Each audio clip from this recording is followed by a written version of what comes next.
वार्ता में कुछ गंभीर विषय, कुछ महत्वपूर्ण निर्णय आपसे साझा करूंगा।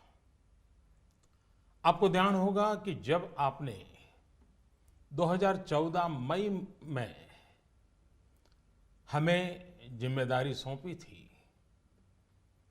तब विश्व की अर्थव्यवस्था में ब्रिक्स के संबंध में यह आम चर्चा थी कि ब्रिक्स में जो आई अक्षर है, जो कि आई अक्षर इंडिया से जुड़ा हुआ है, लोग कहते थे कि ब्रिक्स में जो आई है वो लुढ़क रहा है।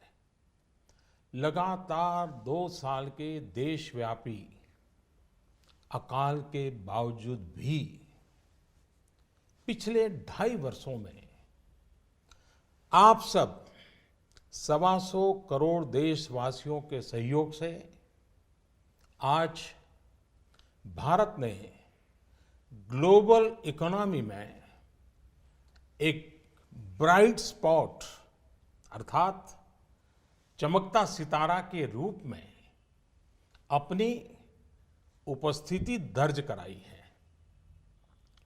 ऐसा नहीं है कि यह दावा हम कर रहे हैं, लेकिन यह आवाज इंटरनेशनल मॉनेटरी फंड IMF और वर्ल्ड बैंक से गूंज रही है।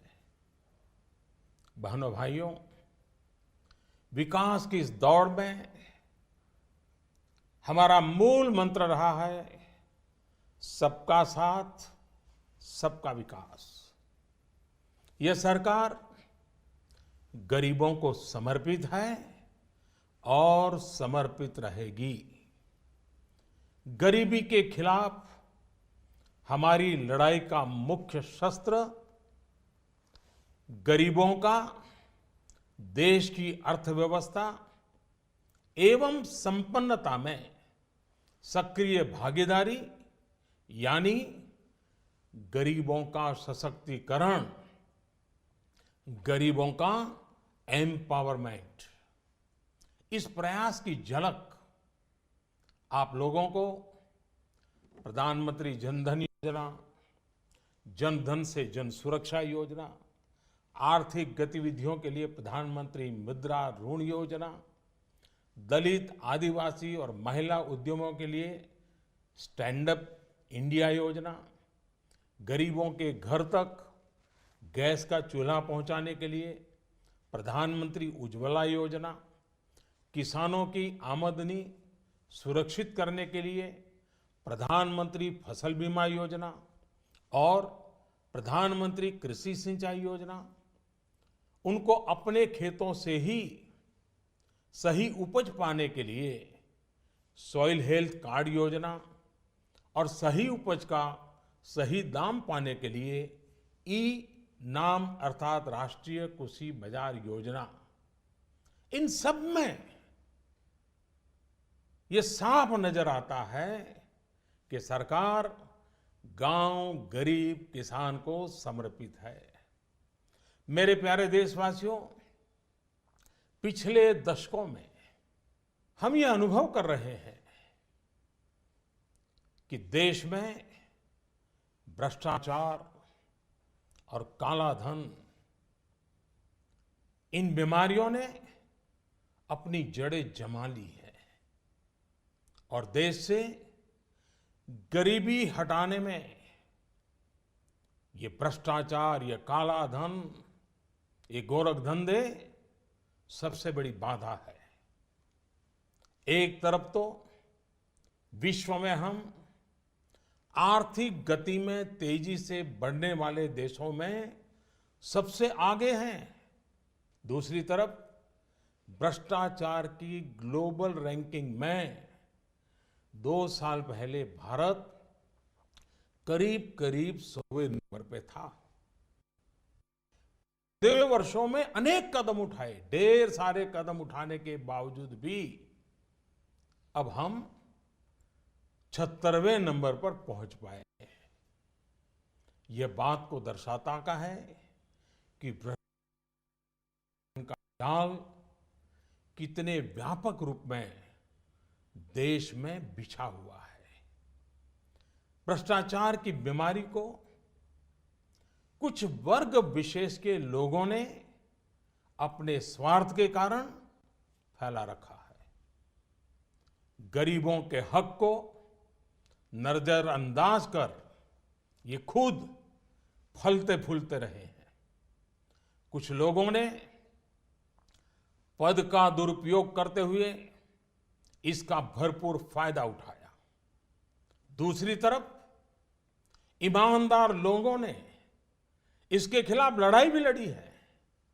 देश के करोड़ों नागरिकों ने ईमानदारी को जी करके दिखाया है। हम प्रायः यह सुनते हैं कि गरीब एक ऑटो ड्राइवर अपनी गाड़ी में छूट गई सोने के आभूषण वाले बैग को उसके असली मालिक को कैसे ढूंढता है और लौटाता है। कई बार हम सुनते हैं कि कोई टैक्सी ड्राइवर यात्रियों का कुछ सामान अगर छूट जाता है, मोबाइल फोन रह जाता है, तो अपने खर्चे से उनको ढूंढने जाता है और पहुंचा देता है। अरे सब्जी बेचने वाला भी, सामान्य दुकानदार भी अगर ग्राहक से गलती से ज्यादा पैसे ले लिए तो उसको भी बुला करके लौटा देता है। मेरे प्यारे देशवासियों, इस बात का ये सबूत है कि हिंदुस्तान का सामान्य से सामान्य नागरिक ईमानदार है। लेकिन मेरे प्यारे देशवासियों, हर देश के विकास के इतिहास में ऐसे क्षण आए हैं जब एक शक्तिशाली और निर्णायक कदम की आवश्यकता महसूस की गई। इस देश ने यह वर्षों से महसूस किया है कि भ्रष्टाचार, कालाधन, जाली नोट और आतंकवाद ऐसे नासूर हैं जो देश को विकास की दौड़ में पीछे धकेलती है, देश को, समाज को अंदर ही अंदर खोखला कर देती है।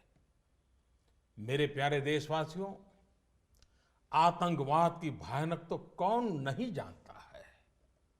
कितने निर्दोष लोगों को मौत के घाट उतार दिया जाता है।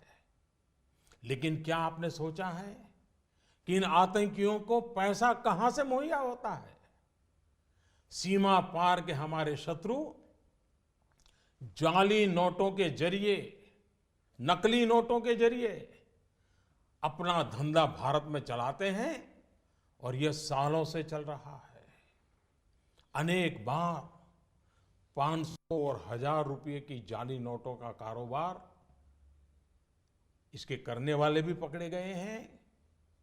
लाखों करोड़ों की नोटें भी जब्त की गई हैं। बहनों भाइयों, एक तरफ आतंकवाद और जाली नोटों का जाल देश को तबाह कर रहा है, दूसरी ओर भ्रष्टाचार और काले धन की चुनौती देश के सामने बनी हुई है। हमने कार्य संभालने के तुरंत बाद भ्रष्टाचार और काले धन के खिलाफ लड़ाई की शुरुआत करते हुए अनेक प्रभावी कदम उठाए। जैसे काले धन की जांच के लिए सुप्रीम कोर्ट के पूर्व जज की अध्यक्षता में एसआईटी का गठन किया। विदेशों में जमा काले धन के लिए 2015 में मजबूत कानून बनाने का हमने काम किया। काले धन को विदेशों से वापस लाने के लिए विभिन्न देशों के साथ टैक्स समझौतों में हमने परिवर्तन किया, नए समझौते किए। अमेरिका सहित विभिन्न देशों के साथ सूचना आदान प्रदान, इंफॉर्मेशन एक्सचेंज करने का प्रावधान किया। भ्रष्टाचारियों की बेनामी संपत्ति को रोकने के लिए अगस्त 2016 में एक और मजबूत कानून, इन सारे कानून से एक बहुत बड़े चोर दरवाजे को बंद कर दिया गया। देश में अघोषित आय को पेनल्टी के साथ घोषित करने की योजना में काफी बड़ी मात्रा में अघोषित आय उजागर हुई। मेरे प्यारे देशवासियों, इन सारे प्रयासों से पिछले 2.5 साल में भ्रष्टाचारियों से करीब करीब 1.25 लाख करोड़ रुपया, ये कम रकम नहीं है, 1.25 लाख करोड़ रुपए का काला धन बाहर लाया गया है। ऐसे करोड़ों भारतवासी जिनके रग रग में ईमानदारी दौड़ती है, उनका मानना है कि भ्रष्टाचार, काले धन, बेनामी संपत्ति, जाली नोट और आतंकवाद के खिलाफ निर्णायक लड़ाई होनी चाहिए। कौन ईमानदार नागरिक ऐसा होगा जिसे अफसरों के घर बिस्तर के नीचे से या जगह जगह बोरियों में करोड़ों रुपयों पाने जाने की खबर से पीड़ा न होती हो। आज देश की मुद्रा व्यवस्था का हाल यह है कि देश में कुल सिक्कों और नोटों की जो मूल्य है, उसमें 500 और 1000 रुपया वाले नोटों का हिस्सा लगभग 80 से 90% तक पहुंच गया है। देश में कैश का अधिकतम सर्कुलेशन का एक सीधा संबंध भ्रष्टाचार से है। भ्रष्टाचार से अर्जित कैश का कारोबार महंगाई पर बड़ा असर पैदा करता है। इसकी मार गरीबों को झेलनी पड़ती है।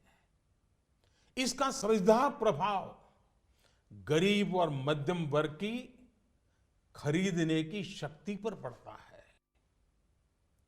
आपका भी स्वयं का अनुभव होगा, जब मकान खरीदने जाते होंगे, जमीन खरीदने जाते होंगे, तो आपसे जब सौदा होता होगा तब कहते होंगे कि कुछ धन चेक में लेंगे और ज्यादातर कैश में मांगी जाती होगी। ईमानदार व्यक्ति के लिए कुछ भी खरीदना, एक मध्यम वर्ग के व्यक्ति को घर भी खरीदना हो तो उसके पास काले धन नहीं है तो मुसीबत हो जाती है। तो उसके पास कैश के इस धंधे के कारण मकान, जमीन, उच्च शिक्षा, चिकित्सा, ऐसे अनेक सेवाओं को, उन वस्तुओं को इन कारणों से उनकी मूल्य में कृत्रिम वृद्धि भी होती है, आर्टिफिशियल इंक्रीज होता है। भ्रष्टाचार से जमा किया गया धन हो या काला धन हो, ये दोनों बेनामी हवाला कारोबार को भी बल देते हैं। और हम जानते हैं हवाला का उपयोग आतंकियों ने हथियार की खरीद फरोख्त में भी किया है। चुनावों में काले धन के प्रभाव की चर्चा ये कोई नई बात नहीं है, वर्षों से हो रही है। बहनों और भाइयों, देश को भ्रष्टाचार और काले धन रूपी दिमक से मुक्त कराने के लिए एक और सख्त कदम उठाना जरूरी हो गया है। आज मध्यरात्रि यानी 8 नवंबर 2016 की रात्रि को 12 बजे से वर्तमान में जारी 500 रुपए और 1000 रुपए के करेंसी नोट लीगल टेंडर नहीं रहेंगे। ये मुद्राएं कानूनन अमान्य होगी। 500 और 1,000 रुपये के पुरानी नोटों के जरिए लेन देन की व्यवस्था आज नहीं होगी।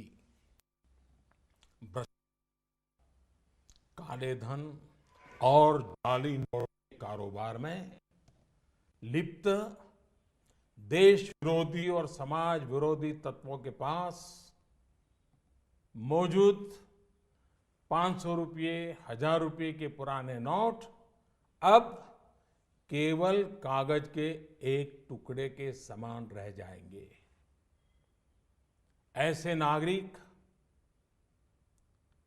जो संपत्ति मेहनत और ईमानदारी से कमा रहे हैं, उनके हितों की और उनके हक की पूरी रक्षा की जाएगी। ध्यान रहे कि 100 रुपये, 50 रुपये, 20 रुपये, 10 रुपये, 5 रुपये, 2 रुपये और 1 रुपया का नोट और सभी सिक्के नियमित है और लेन देन के लिए उपयोग हो सकते हैं, उस पर कोई रोक नहीं है। हमारे यह कदम देश में भ्रष्टाचार, काला धन एवं जाली नोट के खिलाफ हम जो लड़ाई लड़ रहे हैं, सामान्य नागरिक जो लड़ाई लड़ रहा है, उसको इससे ताकत मिलने वाली है। इन दिनों में देशवासियों को कम से कम तकलीफ का सामना करना पड़े, इसके लिए हमने कुछ व्यवस्था की है। 500 और 1,000 रुपये के पुराने नोट 10 नवंबर से लेकर 30 दिसंबर 2016 तक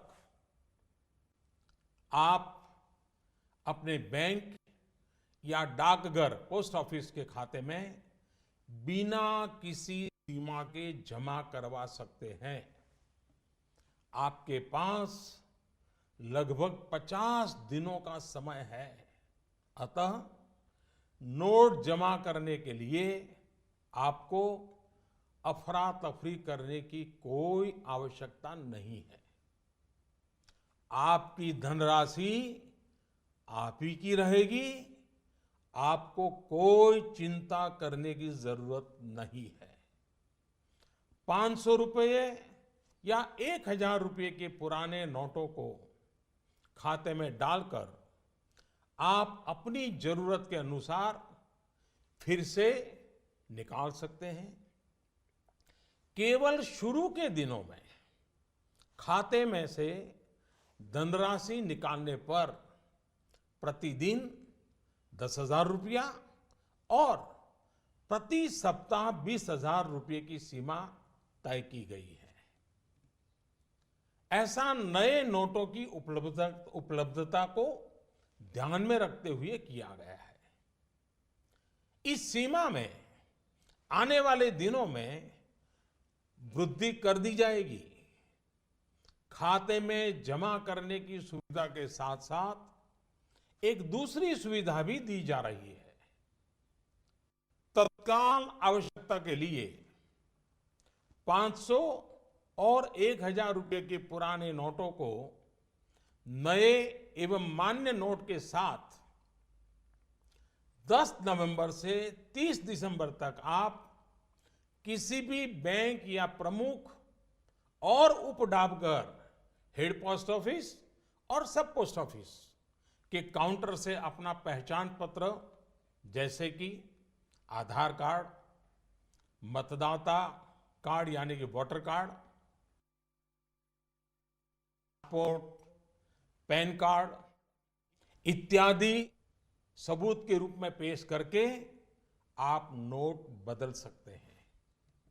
प्रारंभ में 10 नवंबर से 24 नवंबर तक 4,000 रुपया तक के पुराने 500 एवं 1,000 रुपये के नोट बदले जा सकते हैं।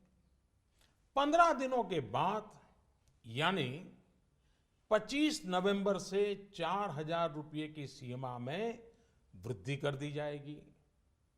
ऐसे लोग जो इस समय सीमा के अंदर अर्थात 30 दिसंबर 2016 तक पुराने नोट किसी कारणवश अगर जमा नहीं कर पाए, उनको 500 और 1000 रुपए के पुराने नोट बदलने का एक आखिरी अवसर भी दिया जाएगा।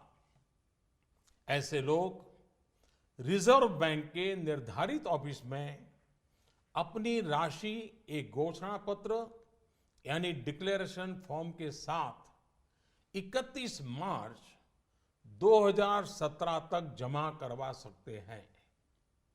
9 नवंबर और कुछ स्थानों में 10 नवंबर को भी एटीएम काम नहीं करेंगे।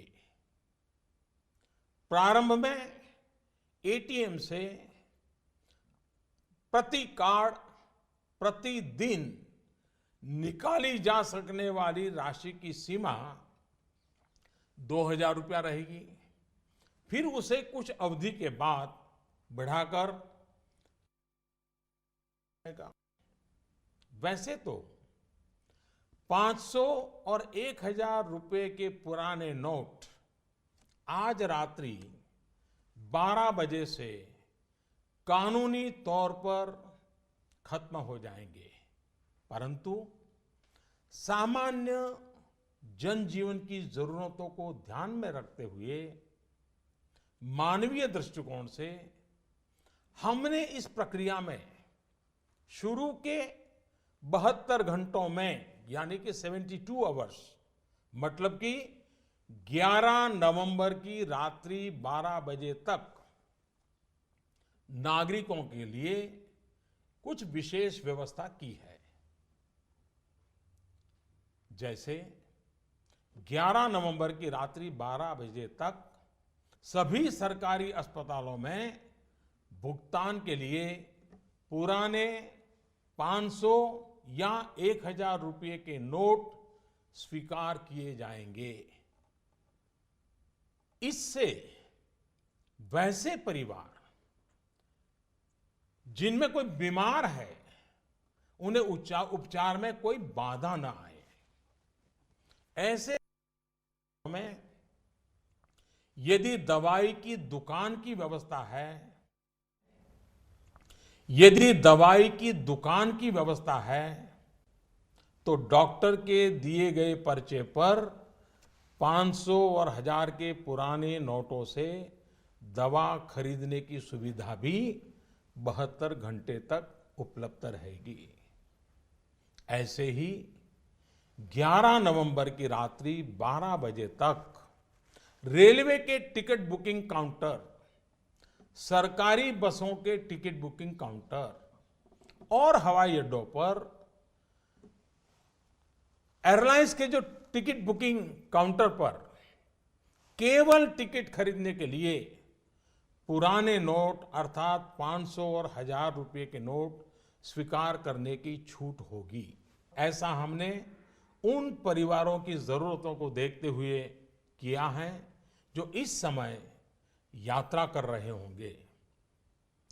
केंद्र अथवा राज्य सरकार द्वारा प्रमाणित कोऑपरेटिव की दिनचर्या की वस्तुओं की दुकान जैसे केंद्रीय भंडार, सफल और दुग्ध विक्रय केंद्र, मिल्क पाउडर, ऐसे स्थानों पर भी 11 नवंबर के नोट स्वीकार करने की छूट होगी। इस दौरान इन संस्थानों को प्रतिदिन अपने स्टॉक और बिक्री की सूचना रजिस्टर में रखनी होगी। सार्वजनिक क्षेत्र पब्लिक सेक्टर के पेट्रोल एवं CNG gas station, retail outlet, जहां पर पेट्रोल, डीजल और सीएनजी गैस की बिक्री के लिए भी 11 नवंबर की रात 12 बजे तक पुराने 500 और 1000 रुपये के नोट स्वीकार करने की छूट होगी। इस दौरान प्रतिदिन अपने स्टॉक और बिक्री की सूचना रजिस्टर में रखनी होगी। शवदाह गृह, श्मशान गृह, क्रेमेटोरियम, ऐसी जगहों पर भी 11 नवंबर की रात 12 बजे तक पुराने 500 और 1000 रुपए के नोट स्वीकार करने की छूट होगी। अंतर्राष्ट्रीय हवाई अड्डों पर विदेश से आ रहे, अब विदेश को जा रहे लोगों को अगर उनके पास पुराने 500 और 1000 के नोट है तो ऐसे नोटों की 5000 रुपया तक की राशि को नई एवं मान्य करेंसी नोटों से बदलने की सुविधा दी जाएगी। अंतर्राष्ट्रीय पर्यटकों को अंतर्राष्ट्रीय हवाई अड्डों पर विदेशी मुद्रा या 5000 रुपये तक के पुराने नोटों को नई एवं मान्य करेंसी नोटों से बदलने की सुविधा दी जाएगी। इन सारी सुविधाओं के अलावा मैं यह स्पष्ट करना चाहूंगा कि इस पूरी प्रक्रिया में नॉन कैश लेन देन में, यानी चेक से पेमेंट हो, डिमांड ड्राफ्ट से पेमेंट हो, डेबिट या क्रेडिट कार्ड से पेमेंट हो अथवा इलेक्ट्रॉनिक फंड ट्रांसफर में कोई रुकावट नहीं आएगी। ये कारोबार पहले चलता था वैसा ही चालू रहेगा। इन सारे इंतजाम के बावजूद हमारे ईमानदार देशवासियों को अगर तकलीफ का सामना करना पड़ा तो अनुभव यह बताता है कि इस देश का सामान्य नागरिक देश की भलाई के लिए त्याग करने और कठिनाई सहने के लिए कभी भी पीछे नहीं रहता है। जब मैं सुनता हूं कि कोई गरीब विधवा एलपीजी सब्सिडी छोड़ने में आगे आती है, यह त्याग एक रिटायर्ड स्कूल टीचर में भी पाया जाता है जब वो पेंशन से स्वच्छ भारत कोष में अपना योगदान देने को आगे आता है।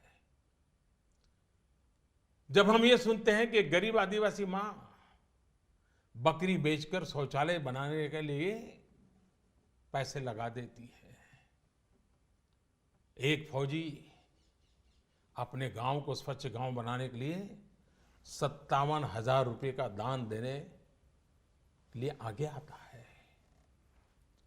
मैंने तो यह देखा है कि देश के सामान्य नागरिक की एक ही तमन्ना है कि वह कुछ भी कर गुजरने को तैयार है, बस देश का कल्याण हो।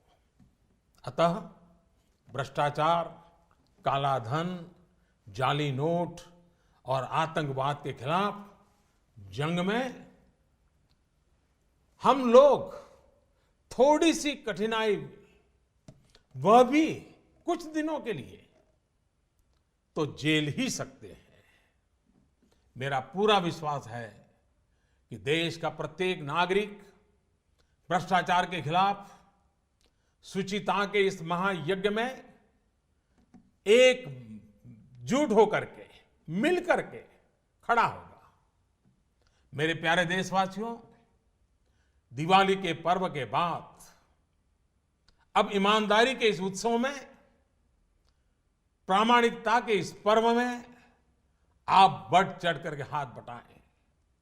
मेरा पूरा विश्वास है कि देश के सभी राजनीतिक दल, राजनीतिक कार्यकर्ता, सामाजिक एवं शैक्षणिक संस्थाएं, मीडिया, समाज के सभी वर्ग इस महान कार्य में सरकार से भी ज्यादा बढ़ चढ़ करके भाग लेंगे, सकारात्मक भूमिका अदा कराएंगे और इस पवित्र कार्य को सफल बना के ही रहेंगे।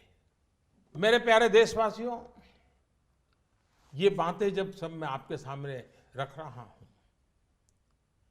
इसी समय सरकार के अलग अलग विभागों को भी जानकारी हो रही है। बैंक हो, पोस्ट ऑफिस हो, रेलवे हो, अस्पताल हो, उनके अधिकारियों को भी इस विषय की इसके पहले कोई जानकारी नहीं मिली है, क्योंकि इस काम में गोपनीयता बहुत ही आवश्यक थी।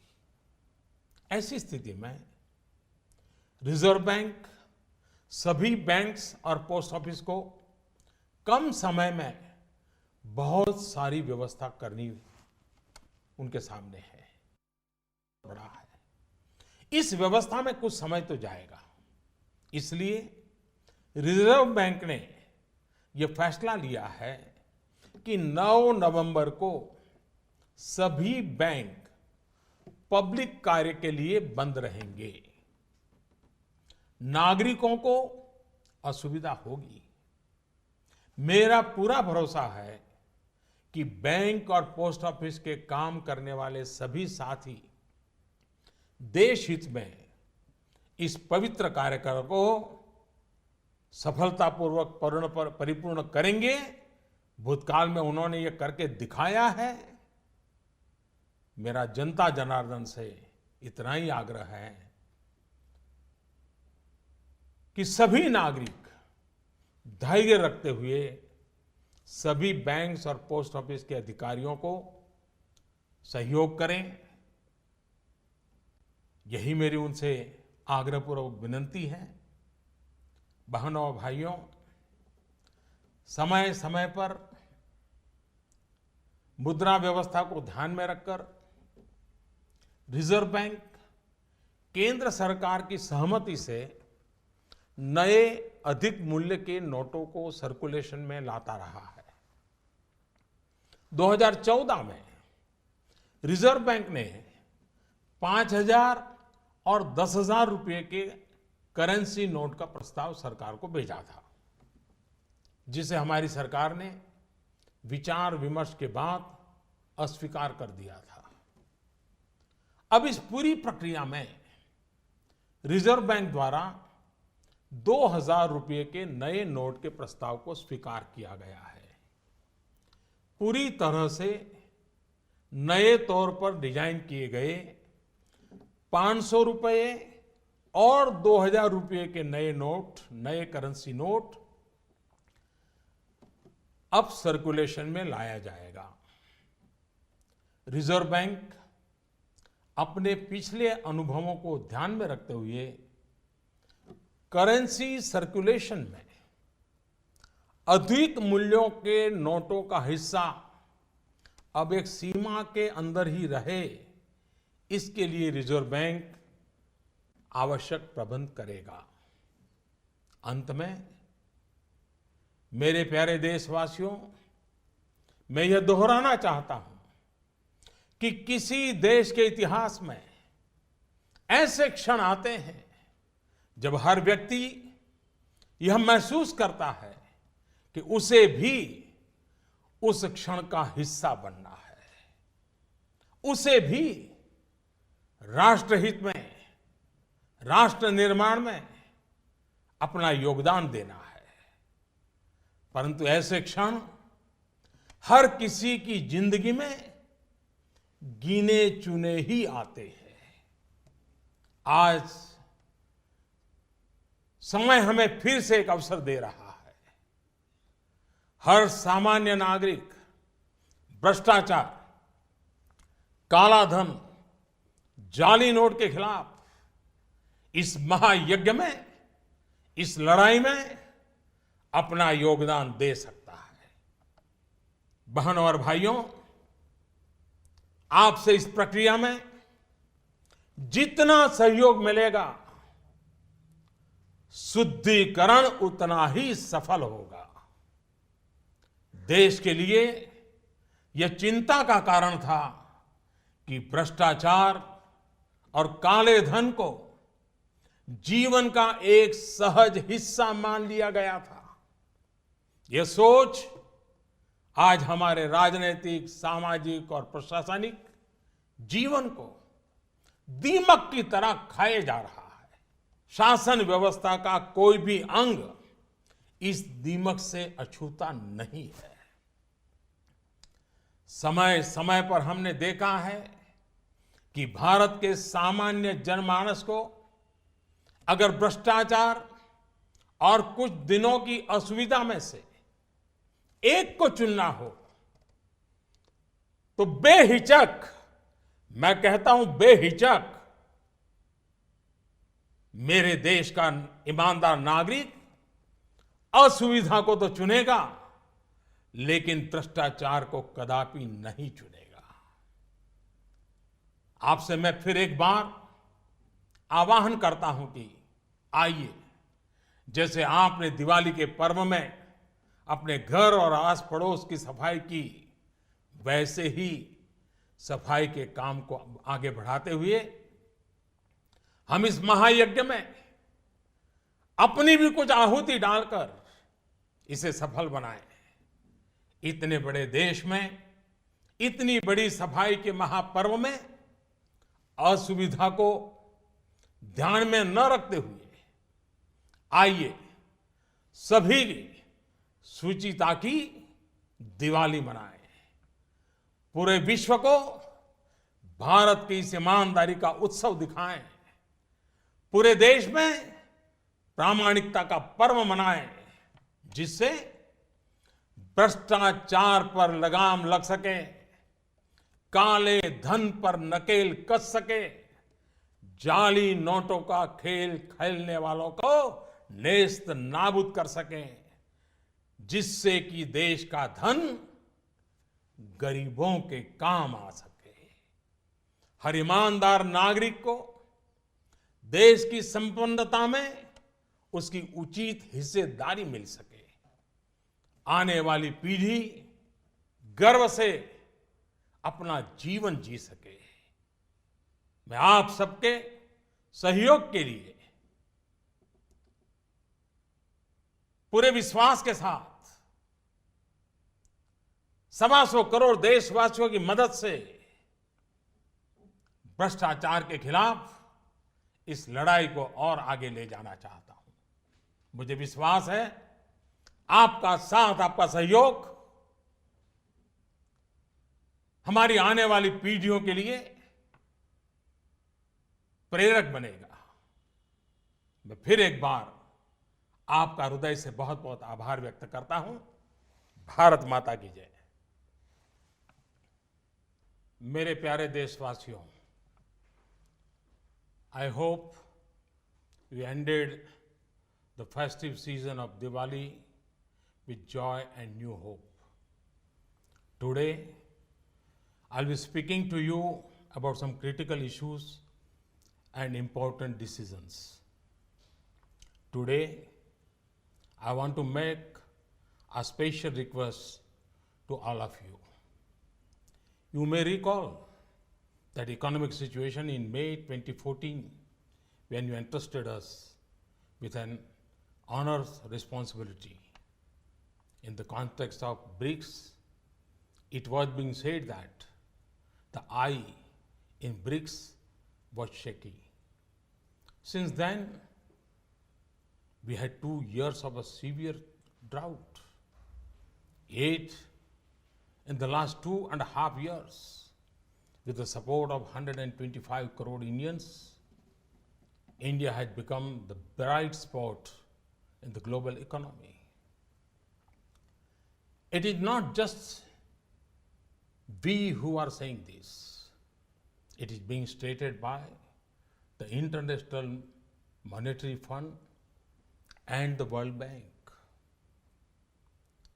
In this effort for development, our motto has been सबका साथ सबका विकास.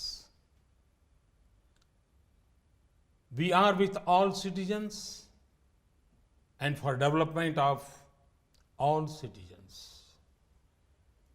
This government is dedicated to the poor. It will remain dedicated to them. In our fight against poverty, our main thrust has been to empower the poor and make them active participants in the benefits of economic progress. The Pradhan Mantri Jan Dhan Yojana, the Jan Suraksha Yojana, the Pradhan Mantri Mudra Yojana, small enterprises, the Stand Up India program for Dalits, Adivasis and women, the Pradhan Mantri Ujjwala scheme for gas connections in the homes of the poor, the Pradhan Mantri Fasal Bima Yojana and Pradhan Mantri Krishi Sinchai Yojana to protect the income of farmers, the Soil Health Card scheme to ensure the best possible yields, the E-NAM, the National Marketplace scheme to ensure farmers get the right price for their produce. These are all reflections of this approach. In the past decades, the specter of corruption and black money has grown. It has begun the effort to remove poverty. On the one hand, we are now number one in the rate of economic growth. But on the other hand, we were ranked close to 100 in the global corruption perception ranking 2 years back. In spite of many steps taken, we have only been able to reach a ranking of 76 now. Of course, there is improvement. This shows the extent to which corruption and black money have spread their tentacles. The evil of corruption has been spread by certain sections of society for their selfish interests. They have ignored the poor and cornered the benefits. Some people have misused their office for personal gain. On the other hand, honest people have fought against the evil. Crores of common men and women have lived this life with integrity. We hear about poor auto rickshaw drivers returning gold ornaments left in the vehicles to their rightful owners. We hear about taxi drivers who take pains to locate the owners of the cell phones left behind.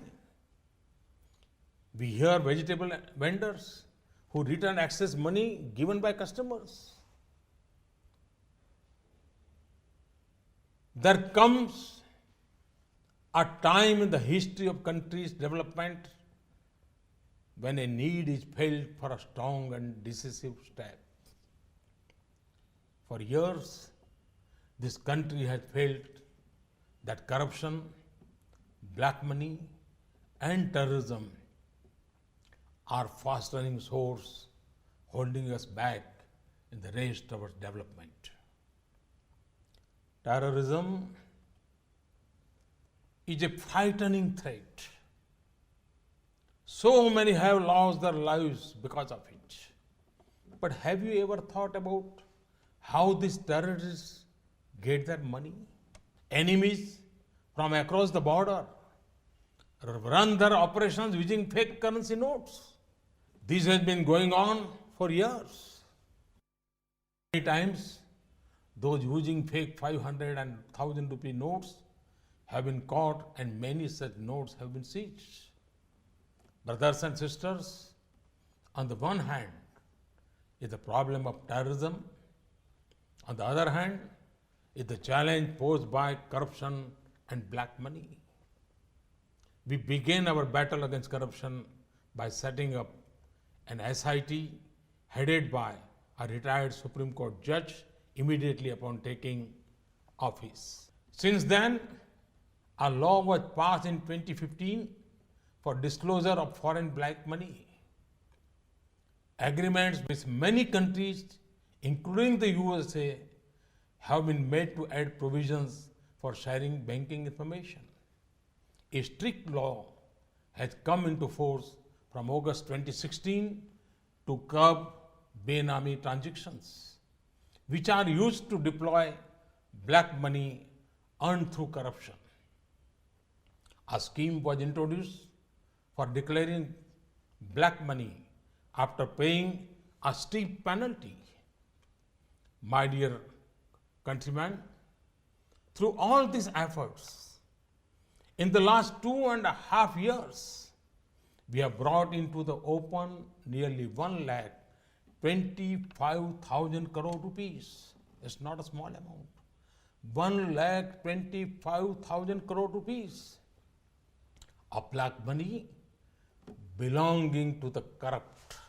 Honest citizens want this fight against corruption, black money, benami property, terrorism, and counterfeiting to continue.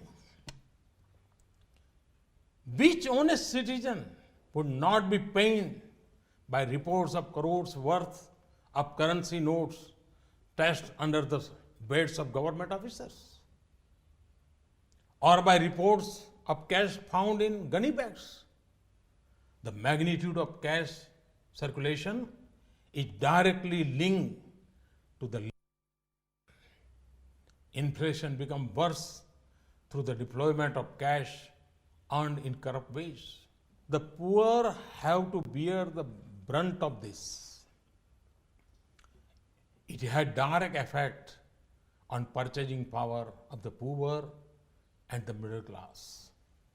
You may yourself have experience when buying land or a house, that part from the amount paid by check, a large amount is demanded in cash. This creates problem for an honest person in buying property. The misuse of cash has led to artificial increase in the cost of goods and services like houses, land, higher education, healthcare, so on. High circulation of cash also strengthens the Hawala trade, which is directly connected to black money and illegal trade in weapons. Debate on the role of black money in elections has been going on 4 years.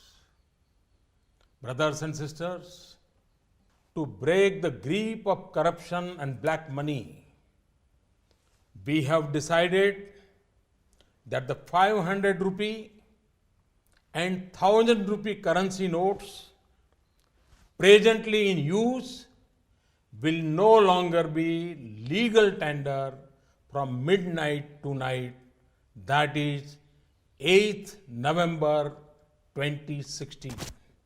This means that these notes will not be acceptable for transaction from midnight onwards. The 500 and 1,000 rupee notes hoarded by anti-national and anti-social elements will become just worthless piece of paper. The rights and the interests of honest, hard-working people will be fully protected.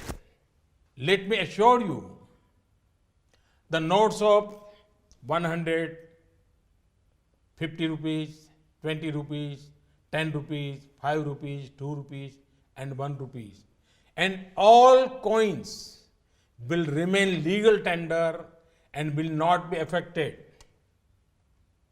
This step will strengthen the hands of the common man in the fight against corruption, black money, and fake currency. To minimize the difficulties of citizens, in the coming days, several steps are being taken. Persons holding old notes of 500 or 1,000 rupees can deposit these notes in their bank or post office account from 10th November till close of banking hour on 30th December 2016 without any limit. Thus, you will have 50 days to deposit your notes and there is no need for panic. Your money will remain yours. You need have no worry on this point. After depositing money in your account, you can draw it when you need it. Keeping in mind the supply of new notes in the first few days, there will be a limit of 10,000 rupees per day and 20,000 rupees per week. This limit will be increased in the coming days. Apart from depositing your notes in your bank account, another facility will also be there. For your immediate needs, you can go to any bank, head post office or sub post office. Show your identity proof like Aadhaar card, voter's card, ration card, passport, income tax, PAN card number, or other approved proofs, and exchange your old 500 or 1000 rupees notes for new notes. From 10th November till 24th November, the limit for such exchange will be 4,000 rupees. From 25th November till 30th December, the limit will be increased. There may be some who, for some reason, are not able to deposit their old 500s or 1000 rupees notes by 30th December 2016. They can go to specific office of the Reserve Bank of India up to 31st March 2017 and deposit the notes after submitting a declaration form. On 9th November, and in some places on 10th November also, ATM will not work. In the first few days, there will be a limit of 2,000 rupees per day per card. This will be raised to 4,000 rupees later. 500 and 1,000 rupees notes will not be legal tender from midnight.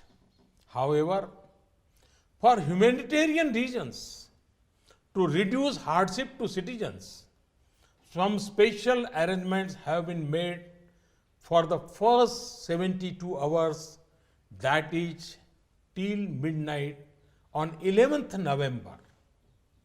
During this period, government hospitals will continue to accept 500 and 1,000 rupee notes for payment.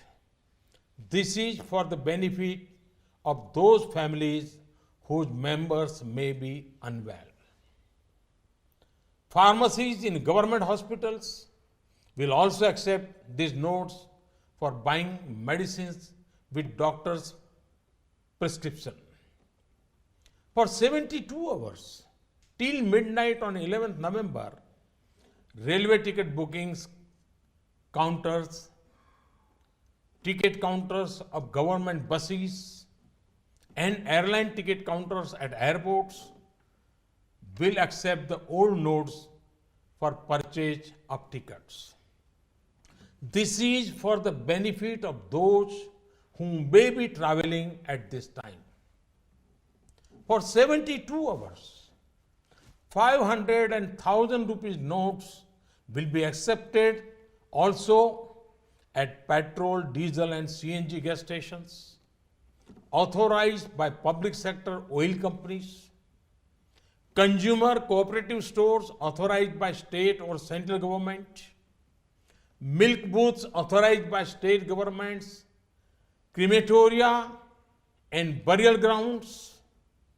These outlets will have to keep proper records of stock and collections.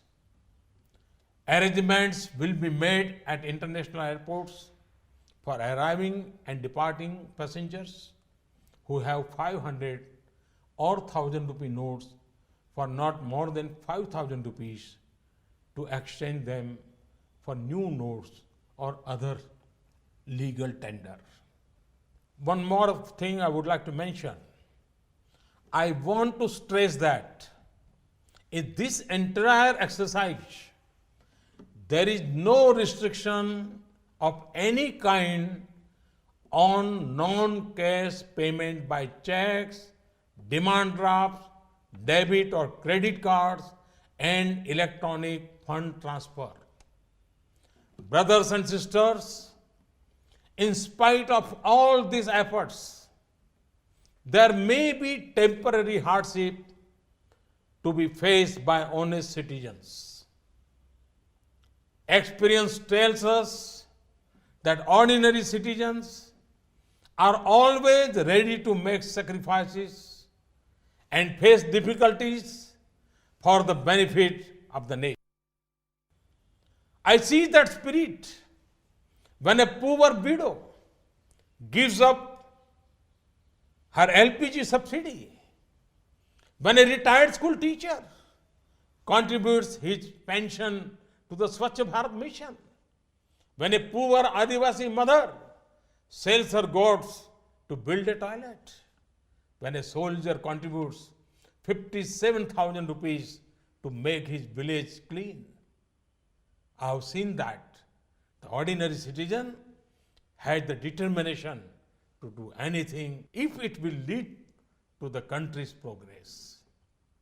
So, in this fight against corruption, black money, fake currency, fake notes, and terrorism, in this movement for purifying our country, will our people not put up with difficulties for some days? Have full confidence that every citizen will stand up and participate in this Mahayagna.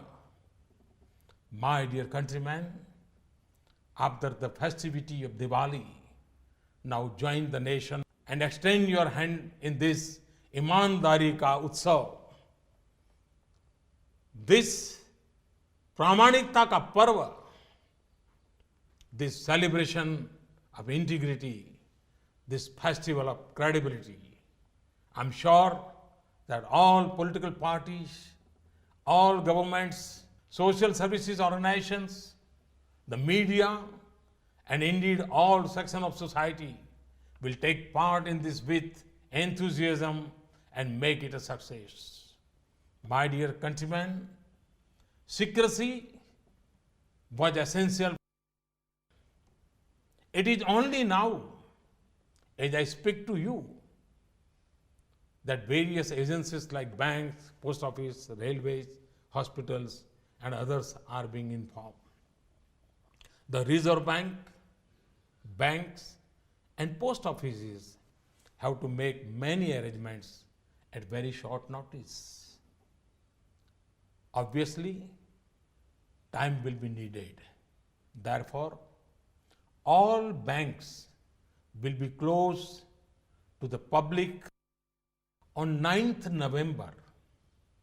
This may cause some hardship to you. I have full faith that banks and post offices will successfully carry out this great task of national importance. However, I appeal to all of you to help the banks and post offices to meet this challenge with poise and determination. My dear citizens, from time to time, based on currency needs, the Reserve Bank, with the approval of the central government, brings out new notes of higher value. In 2014, the Reserve Bank sent a recommendation for issue of 5,000 and 10,000 rupee notes. After careful consideration, this was not accepted. Now, as part of this exercise, RBI's, Reserve Bank's recommendation to issue 2,000 rupees notes has been accepted. New notes of 500 rupees and 2,000 rupees with completely new design will be introduced. Based on past experience, the Reserve Bank will hereafter make arrangements to limit the share of high denomination notes in the total currency in circulation. In country's history, there come moments when every person feels he too should be the part of that moment, that he too should make his contribution to the country's progress. Such moments come but rarely. Now we again have an opportunity where every citizen can join this Mahayagna against the ills of corruption, black money, and fake notes. The more help you give in this campaign, the more successful it will be. It has been a matter of concern for all us that corruption and black money tend to be accepted as a part of life. This type of thinking has afflicted our politics, our administration, and our society like an infestation of termites. None of our public institutions is free from these termites. Time and again, I've seen that when the average citizen has to choose between accepting dishonesty and bearing inconveniency, they always choose to put up with inconvenience. They will not support dishonesty. Once again, let me invite you to make your contribution